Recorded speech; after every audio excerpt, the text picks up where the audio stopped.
Hello friends, welcome to my mini blog mini lunch blog को आपण मान को वेलकम करुच्ची। जय जगन्नाथ। आज हूँ गुरुवार रो साधा खाइबा डालमा। यहाँ हूँ बासमती राइस डालमा। यहाँ सिंपल दही टिके फुटा है। आज बुंदी सर जाइए बाइगण करने को इच्छा ना, तेणुक साधा दही टिके बघराई। आईटा हूँ पोटल आलू भजा।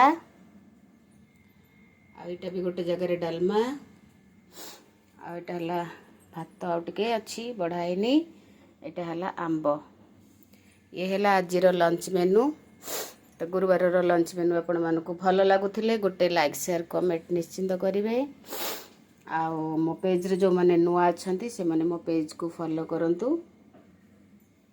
बासमती राइसटा मस्त खिला खिला है। आईटा हूँ तो पोटल आलू भजा है साधारे। आईटा भात डालमा बखरा दही। आम चलू खायापी। रखुची। जय जगन्नाथ।